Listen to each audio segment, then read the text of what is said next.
तो साइंटिस्ट आगे third question करेंगे एक्सरसाइज 14.4 का। थर्ड क्वेश्चन के स्टेटमेंट के अकॉर्डिंग साइंटिस्ट क्या सिचुएशन गिवन है वो देखते हैं। ए और B are mutually exclusive and exhaustive event such that probability of B is equal to 2 into probability of A, then find probability of A. तो इसके अंदर साइंटिस्ट देखते हैं जो अपनी इवेंट ए और बी है, लेट मान लेते हैं कि अपनी event A and event B है आर म्यूचुअली एक्सक्लूसिव, ठीक है, म्यूचुअली एक्सक्लूसिव है एंड एग्जॉस्टिव इवेंट है, एग्जॉस्टिव इवेंट। तो साइंटिस्ट म्यूचुअली एक्सक्लूसिव और एग्जॉस्टिव इवेंट का मतलब आपको पता होगा। एक्सक्लूसिव का मतलब होता है कि इन दोनों इवेंट के बीच में कोई भी कॉमन सैंपल पॉइंट नहीं है, ठीक है। और एग्जॉस्टिव इवेंट का मतलब होता है कि कोई भी सैंपल स्पेस है, ठीक है, एक एक्सपेरिमेंट से ही बिलोंग करती है, दोनों इवेंट्स एक ही एक्सपेरिमेंट से बिलोंग करती है। तो number of sample point event A के जो सैंपल पॉइंट है प्लस इवेंट बी के जो सैंपल पॉइंट है, इन दोनों सैंपल पॉइंट का सम करते हैं तो टोटल सैंपल स्पेस के इक्वल आता है। यानी कि टोटल सैंपल स्पेस के अंदर जितने भी इवेंट्स है वो सभी इवेंट ए और बी दोनों की है, ठीक है। कुछ इवेंट्स ए की और कुछ इवेंट्स बी की है, यानी कि टोटल सैंपल पॉइंट यूज हो गए हैं इवेंट ए और इवेंट बी में। तो अब साइंटिस्ट इसको सोल्व करते हैं। जो इसने गिवन कंडीशन दे रखी है कि probability of event B is equal to 2 times है प्रोबेबिलिटी ऑफ इवेंट ए। तो अपने को फाइंड करना है probability of event A find करना है। तो साइंटिस्ट अगर दोनों इवेंट्स म्यूचुअली एग्जॉस्टिव इवेंट दे रखी है तो इस केस के अकॉर्डिंग क्या है, अकॉर्डिंग टू गिवन सिचुएशन या फिर अकॉर्डिंग टू गिवन क्वेश्चन के अकॉर्डिंग जो अपने को सिचुएशन दे रखी है, probability of event A plus probability of event B का सम इज इक्वल टू 1 हो जाएगा। क्योंकि दोनों इवेंट अगर एक्सहॉस्टिव इवेंट दे रखी है तो दोनों की प्रोबेबिलिटी का सम इज इक्वल टू 1 हो जाएगा। तो scientist probability of event A plus probability of event B की जो प्रोबेबिलिटी साइंटिस्ट इसने दे रखी है 2 into probability of event A, 2 into probability of A is equal to 1, इसका सम हो जाएगा। तो scientist P A plus 2PA यानी कि ये हो जाएगा अपने पास 3 into probability of A is equal to 1 हो जाएगा and probability of A is equal to 1/3 हो जाएगा। बिल्कुल सिंपल है। उसके बाद में साइंटिस्ट आगे इसका फोर्थ क्वेश्चन करेंगे।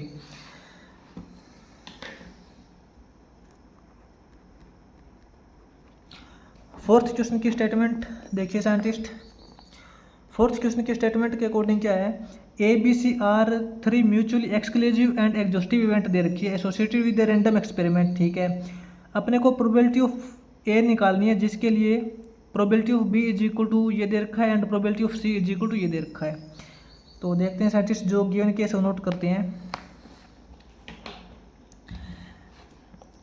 लेट साइंटिस्ट मान लेते हैं कि अपने पास जो इवेंट ए बी सी है वो म्यूचुअली एक्सक्लूसिव है, ठीक है, म्यूचुअली एक्सक्लूसिव है एंड एग्जॉस्टिव केस है, एग्जॉस्टिव इवेंट दे रखी है। तो एग्जॉस्टिव इवेंट दे रखी है तो साइंटिस्ट सबसे पहले तो नोट कर लेते हैं एग्जॉस्टिव इवेंट का मतलब होता है कि probability of event A plus probability of event B plus probability of event C, तीनों इवेंट्स की प्रोबेबिलिटी का सम इज इक्वल टू 1 हो जाएगा। यही साइंटिस्ट एग्जॉस्टिव इवेंट का मतलब होता है। अब अपने को गिवन कंडीशन क्या दे रखी है वो नोट करते हैं। गिवन कंडीशन के अकॉर्डिंग साइंटिस्ट अपने को प्रोबेबिलिटी ऑफ बी दे रखी है, probability of B is equal to 3/2 probability of A, ठीक है। और उसके बाद में प्रोबेबिलिटी ऑफ सी दे रखी है, probability of C is equal to 1/2 into probability of B दे रखा है। तो प्रोबेबिलिटी ऑफ ए फाइंड करते हैं। तो probability of A plus probability of B, तो साइंटिस्ट प्रोबेबिलिटी ऑफ बी क्या दे रखी है 3/2 into probability of A plus probability of C, probability of C का मतलब 1/2 इंटू प्रोबेबिलिटी ऑफ बी, यानी कि साइंटिस्ट अपने जो सी की प्रोबेबिलिटी है वो क्या हो जाएगी 1/2 into probability of B, probability of B की वैल्यू क्या है 3/2 इंटू PA, ठीक है।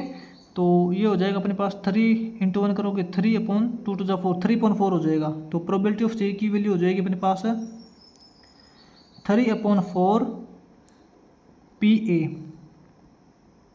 ठीक है, इज इक्वल टू 1, क्योंकि PA + PB + PC की वैल्यू 1 होती है। ये अपना PA है, ये PB की वैल्यू पुट की है, ये PC की वैल्यू पुट की है, इज इक्वल टू 1।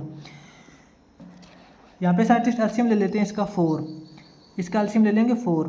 तो यहाँ पे तो अपने पास हो जाएगा 4 × प्रोबेबिलिटी ऑफ A प्लस 4 को 2 से डिवाइड करोगे 2 2 3 6, ये अपने पास 6 PA हो जाएगा, प्लस ये अपने पास यहाँ पे 4 को 4 से डिवाइड करोगे 1 1 × 3 करोगे, ये अपने पास 3 PA हो जाएगा, इज इक्वल टू 1। तो साइंटिस्ट 6 + 4 करेंगे 10 + 3 करेंगे, ये हो जाएगा अपने पास 13 × PA इज इक्वल टू 4 × 1 करोगे 4, यानी कि इसकी क्रॉस मल्टीप्लाई कर दी। तो यहाँ से साइंटिस्ट आपके पास जो प्रोबेबिलिटी ऑफ A निकल के आएगी वो क्या हो जाएगी 4/13, ठीक है। इवेंट A की जो प्रोबेबिलिटी है वो 4/13 हो जाएगी। तो आगे साइंटिस्ट इसका 5th क्वेश्चन स्टार्ट करते हैं। 5th क्वेश्चन की स्टेटमेंट देखिए। 5th क्वेश्चन के अंदर बोला है a card is drawn from a pack of playing cards. तो साइंटिस्ट एक प्लेइंग कार्ड्स का जो पैक है उसमें से एक कार्ड बाहर निकाला जाता है। What is the probability that it will be either a king of diamond और ए क्वीन ऑफ हार्ट। तो साइंटिस्ट देखते हैं 5th क्वेश्चन।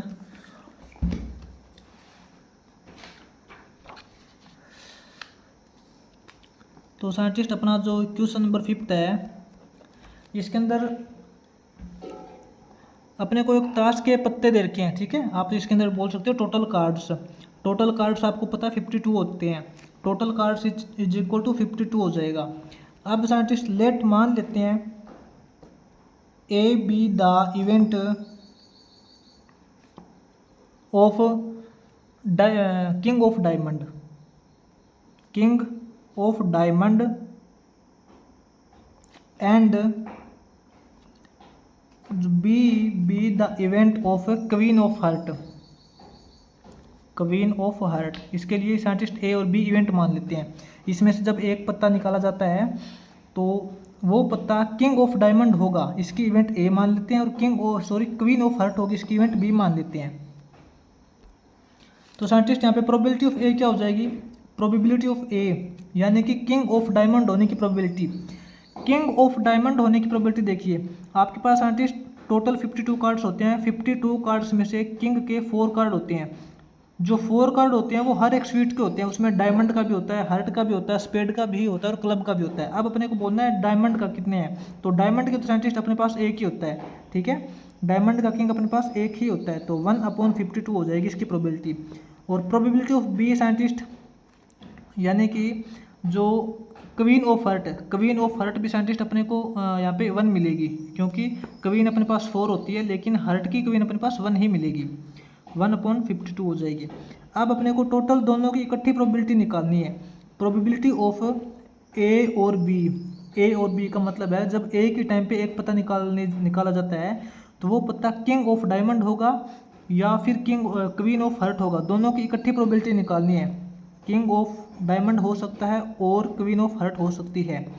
तो इसके लिए साइंटिस्ट हम करते हैं probability of A plus probability of B, यानी कि दोनों की इकट्ठी प्रोबेबिलिटी, यानी कि दोनों को जोड़ देंगे, प्लस कर देंगे। 1/52 प्लस इसका भी 1/52 है, तो ये साइंटिस्ट अपने पास हो जाएगा 2/52 इज इक्वल टू 1/26, ठीक है। इसकी प्रोबेबिलिटी हो जाएगी 1/26। अब साइंटिस्ट आगे इसका 6th क्वेश्चन है। 6th क्वेश्चन की स्टेटमेंट के अकॉर्डिंग देखिए। 6th क्वेश्चन के अकॉर्डिंग इसने बोला है a bag contains 6 white ball, 5 black ball and 4 yellow balls. Find the chance of getting either a white और a black balls in a single draw. जब scientist एक single draw किया जाता है, यानी कि एक ही बार के अंदर एक बॉल बाहर निकाली जाती है, तो वो बॉल वाइट होगी या फिर ब्लैक होगी, इसकी प्रोबेबिलिटी निकालनी है। तो साइंटिस्ट 6th क्वेश्चन के अंदर जो अपने को गिवन सिचुएशन दे रखी है, मान लेते हैं कि अपने पास एक बैग है, ठीक है। इसके अंदर वाइट बॉल दे रखी है अपने को 6 और उसके बाद में ब्लैक बॉल दे रखी है अपने को 5 और येलो बॉल दे रखी है 4, तो इससे नोट करते हैं अपने पास number of white balls in a bag, number of white ball in a bag वो इज इक्वल टू 6 है। Number of black ball, black ball अपने पास यहाँ पे 5 है एंड येलो बॉल अपने पास कितनी है 4। Total balls in bag, bag के अंदर टोटल बॉल कितनी हो जाएगी इज इक्वल टू 6 + 5 11 + 4 15। अपने पास बैग के अंदर टोटल 15 बॉल्स है। अब साइंटिस्ट इसमें से एक बॉल निकाली जाती है, वो बॉल अपनी क्या होगी, या तो वाइट निकलनी चाहिए या फिर ब्लैक निकलनी चाहिए।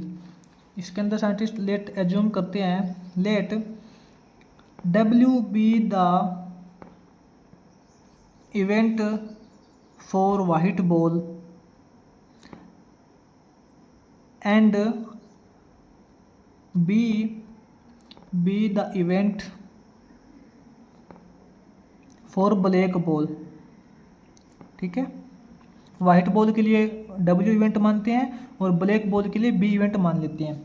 तो scientist probability of white ball कितनी हो जाएगी, वाइट बॉल निकलने के कितने चांस है, वाइट बॉल अपने पास टोटल कितनी है, वाइट बॉल अपने पास है 6 अपॉन टोटल बॉल अपने पास 15 है। तो 6 वाइट बॉल निकलने की प्रोबेबिलिटी 6/15 हो जाएगी और probability of B black ball निकलने की प्रोबेबिलिटी आपके पास 5/15 हो जाएगी।